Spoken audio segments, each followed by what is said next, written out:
Yo, once again, it's on. Back at you one more again, Real Kens TV and the House Like Kitchen Sinks. Hopefully you like the video. Feel free to comment. Definitely share. Subscribe to the channel if you're not already subscribed. And be sure to hit that post notification. So anytime I bring you this action and this heat, guess what? You're amongst the first to receive. Now, with no further ado, let's get into this morning's video, if you will. It's 12:10 a.m. Monday morning, just getting off work. And over the weekend, I had an opportunity to go to a couple youth basketball games. I work so much, so a lot of my time is, that's where I'm tied up. That's where I'm tied up at. But nevertheless, I had an opportunity, and the second game, guys got to arguing. I'm talking about they were like 12, 13 years old, and they got to arguing and pushing a little bit, and I noticed that I heard one of the kids tell the other kid on the other team, "Hey man, don't think it ends here. Ain't no fighting. Don't think it ends here. There's no fighting." Now, for you all that may not know what he means, he's basically telling him, "We're going to take this to the streets." Now, whether he meant it or not, hopefully he didn't, but nevertheless, that's what he said. We're going to take this to the streets, and we're not going to do no fighting. See, when you hear a person say, "Ain't no fighting," them things is about to come out. That's just what it means. And so it it it made me think about a story that Fleece Johnson told over at Hustle Spirit 502. Fleece Johnson and Big Lee. I go check them guys out if you haven't had an opportunity to check their channel out. And Fleece tells a story about how when he was at I believe he said he was at Eddyville State Penitentiary, the most notorious prison in Kentucky back in the 70s, 80s, and 90s, home of death row. Now, I'm not sure, I'm not 100% sure if he was there, or I know that he was there, but I'm not sure that this particular event that I'll tell you about, if he was there at this time, or if this led him to Eddyville. But nevertheless, he spent a lot of his years at Eddyville State Prison. And he was talking about a situation where him and another guy, they was having words. And they were in a cell. And so when you're in a cell, a lot of times when you're in the cell with the bars, you can yell down, 5, 6 cells down the walk. "Hey, Fleece," or "Hey, Steve," or whatever, whoever you call him. And so this individual was telling Fleece, when they pop him doors, which means when they open the doors, it's on, so be ready. Fleece was telling him, "Bro, I don't want to fight you, man. I don't have no, it's not even that serious. We was once cool, and now you want to fight me. It's not that serious." The guy wasn't trying to hear that. "No, I'm not trying to hear that, Fleece. When them doors open, be ready. So ain't no excuses. Ain't no I didn't know. Ain't no I snuck you. I sucker punched you. Be ready." So Fleece say, "Shoot, I had to get into war mode. What am I supposed to do?" Now here it is. This guy, I've tried to tell him, not because I was afraid. I just, I didn't really want to cause no harm to the person. I'm trying to do the right thing. I've been getting in so much trouble since I've been incarcerated. The last thing I need is to have another fight or violent demonstration on my record. Again, the guy wasn't trying to hear it. Fleece said he proceeded to make him a knife. And he also made him, I think he said it was like a claw hammer. I don't know how he made it so fast. I don't know exactly how he made it. But you all have to understand that guys in prison are some of the most talented and creative people that you'll ever see in your life. I mean, it's crazy how much talent that these guys actually have.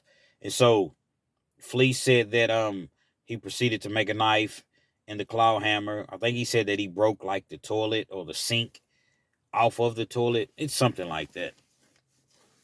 And so when he came out, when they popped the doors open, he was ready for battle. He was ready for war. Dude came up to him. Fleece still told him, like, bro, I don't even want to fight you, man. I don't even have no issue with you. The guy wasn't trying to hear that. Now, Fleece already knew that he couldn't bring a knife to a gunfight, if you will, for the simple fact that he's knowing that this guy's coming with a knife. So what am I going to do? Just come with my fist? Yeah, I can fight, but this guy's going to have a weapon. So Fleece said, nah, I got something for that. He said once he realized that it was on and there was no talking, the dude pulled his knife out and he was trying to stab Fleece. Fleece said he pulled that claw hammer out that he had made. I think he hit him like in his arm and his elbow or what have you.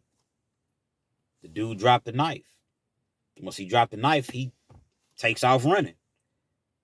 Once he takes off running, Fleece say, "No, ain't no running." He chases after the dude. Now, Fleece said the knife that he made was like a long knife. The dude, his knife was short. Fleece said he was able to make like a damn near like a sword. Now, everything that Fleece Johnson has said thus far has been documented and it's been proven to be true. So I have no reason to doubt his stories. Initially, I did when he first, when I first discovered the channel, and I never thought that he was lying. I just thought it was a little bit of exaggeration mixed with a little bit of entertainment because this is the internet. But Fleece has shown everything he said he's been able to prove, and it's documented. So he catches the guy, and when he catches him, by his own words, his own admittance, Fleece said he poked him, stabbed him a few times. Now, he said he really could have killed him. He really could have done some damage to him.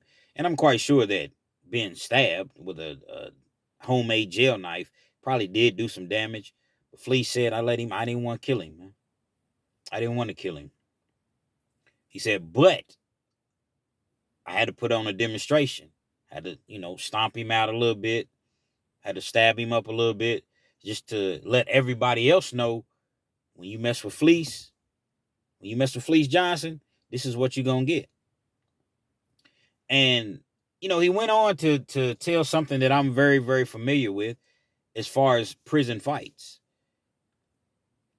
When you see guys fighting in prison, it's not just a fight.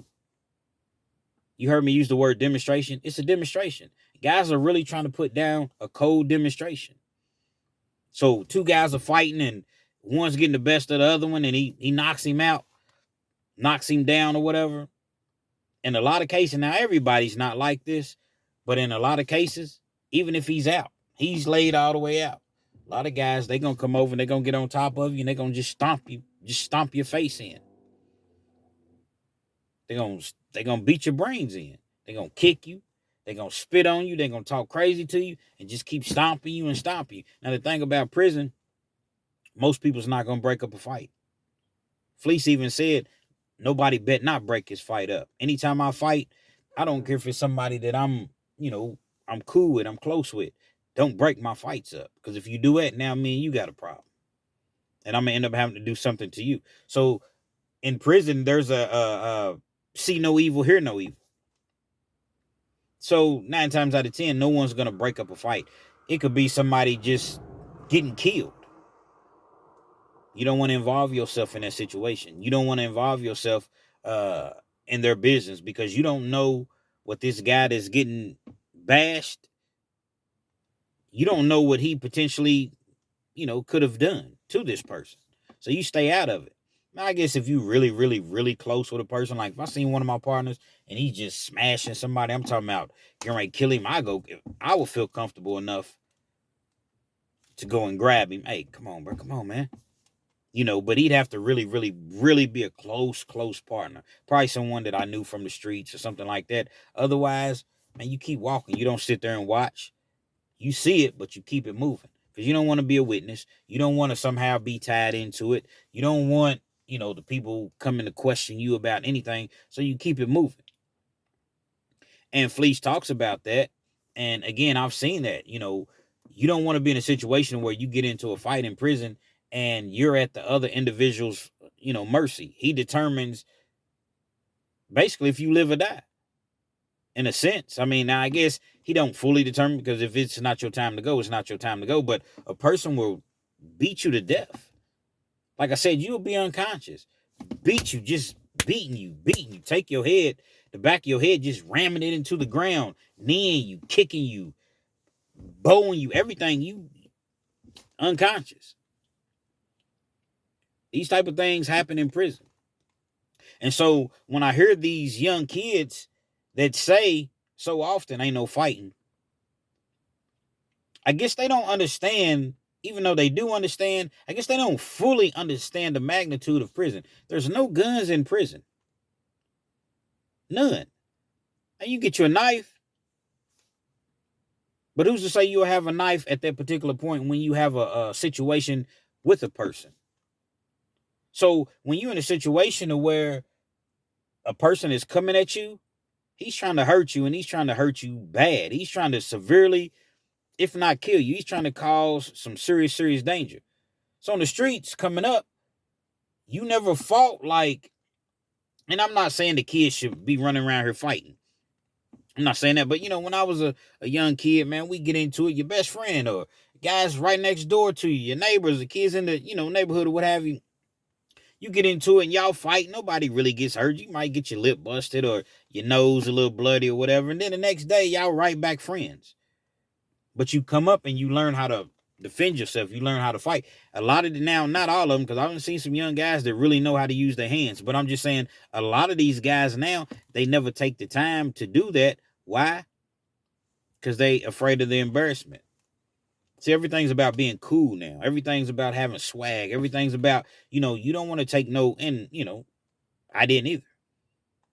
But no one wants to take get beat up, because now you're embarrassed. Your pride's hurt. The girls is laughing. They didn't see you just get beat up. So now guess what? I'm going to get that thing. Yeah, I'm going to get that thing. So a simple situation of where if you all didn't talk it out, just some hands, you all throwing hands, wasn't nobody going to let them just get beat up like you get beat up in prison. That wasn't sufficient enough. Nah. I got to go get this thing, man, because, girls was laughing at me. He ripped my shirt. He beat me up. Everybody, you know how kids are and young people. Oh, man, he got you. He whooped you. Dudes can't take that now. Back when I was coming up, yeah, he got me, but I'm going to get him tomorrow. We just going to have to fight every day. You beat me up today, okay. Let's try it again tomorrow when I see you. Or the next day. And eventually, we just cool and we just let it go. Not now. So what's happening is these young guys are not really even learning how to defend themselves. Then when they get in prison, because that's typically where you're going to end up at, if you're lucky. Might end up in the graveyard. So when you get to prison and you having these issues, you don't even know how to fight. You don't even know how to defend yourself. You got guys in there, man, that's really, really ready to go. They training, they ready for war. On go at all times. Like in a real prison, whatever car that you with, and the car is like your clique, your crew, whoever you with, man, y'all training, man. Y'all training for battle. Every day, man, y'all work out together. Y'all making sure that your cardio's together. And you missing a session in the weight pile, might get your noodle pushed all the way backwards. AKA your wig split. For y'all that don't know what getting your noodle pushed all the way backwards. Because that's a very serious thing in prison, man. Especially when they had the weights. See, a lot of times, a lot of prisons, rather, they've taken the weights out of prison now, but they still get together and they do their calisthenics. They do their push-ups, dips, pull-ups. They ab work. They do burpees. They do Tysons. They run. Get the cardio up, jump rope, hit the punching bag, whatever. Whatever the regimen is, you must be there. You can't just, I'm not going today. You might get away with it a time or two, but eventually, nah. because they feel like, man, you playing with us, man. See, these weights and this exercise is all we got, man. And we take it very, very serious. And you must be ready and trained to go at all times. And you playing, you up here in the dorm, you not doing what you're supposed to do. So somebody in that car might be assigned to take a look at you. Maybe it's a couple of them. Maybe it's a couple of them that have to come in and serve you up real proper. It's just the way that prison go. And that's a real prison. No, I'm not necessarily talking about like these prison camps. In a prison camp, don't get me wrong, man. I done seen some gruesome things happen there as well. But 9 times out of 10, it's more so when you go to the medium security prisons and above, which in Kentucky they call it behind the gates. I mean behind the fence, which other places call it behind the walls. It's all the same thing. So when you out here with all this old, shoot 'em up, bang bang, you have no skills. You have no idea how to really defend yourself. And then you go to prison, then you get into it with a person, and they stomp you out. Now you exposed because everybody just seen. Okay, not only did you just get stomped out, because everybody, you got in a fight. You're gonna have a winner. You're gonna have a loser in most cases. But if you see somebody and they trying and they really, okay, homie, he got hands a little bit, or he know how to fight, or he just came up short. Cool. But if you just see somebody and they just don't know, like they just a deer in headlights, when combat, hand-to-hand combat is presented, it's not going to be good for him because the next person's going to really, really try him now. And then some of his homies is going to try him. Everybody going to know you don't know how to fight. Everybody going to know you soft. So all this gun play out here, man, just understand that. There's no guns in prison. You might be fortunate enough to get a knife, and then are you going to use the knife? Do you know how to use the knife? You might have a knife, don't know how to hold it, don't know how to swing it, don't know, and dude take the knife from you. Now you really, really, really in a world of trouble. And I feel as though Fleece did an excellent job telling that story because he's seen so much more than me. The guy did 40 years in the penitentiary, all behind the gates, all behind the wall, all behind the fence. The most violent offenders. And he held his own. Many, many, many fights that he got into. So he's seen way more than what I was actually witnessed. It's best to try not to fight. It's best to not even go. But when you go there and you try to be respectful and it's always going to be somebody that tries you, always. If you in there long enough, somebody's always going to try you. Now, it may turn into something and it may not. But you got to be able to defend yourself and ready to go at all times. So you dudes out here that's in them streets and them, you probably need to, I don't know, get your hands right, man. Go to the gym and hire you a boxing trainer or MMA trainer. You can do all that stuff now. You know what I'm saying? Because you insist upon standing in these streets, you're going to end up going to prison. I wish you would just change your life and just understand that the direction that you're heading in is going to lead you to one or two places, prison or death. But it seems as though these guys are not listening. They're not, but I'm going to always talk to them. And I'm going to, let them know like, hey, man, this not necessarily the route that you want to go. But most of them are just not going to listen to you. That's just what it is. And that's cool. Just understand this is what it's going to be when you get to your destination. Dudes will kill you, man. Dudes in prison in a fight, they'll kill you, man. Don't be at another individual, another person that you fighting. Don't be at their mercy. Stay out here with your family and your kids. That's the best place to be. You don't even have to deal with that. But by chance you do, you got to be ready. Them dudes in there, they not playing, man. They not playing. They'll kill you and think nothing of it, man. Real Kens TV. Hopefully you like the video. Feel free to comment. Definitely share. Subscribe to the channel if you're not already subscribed. And be sure to hit that post notification. So anytime I bring you this action and this heat, guess what? You're amongst the first to receive. Real Kens TV, man.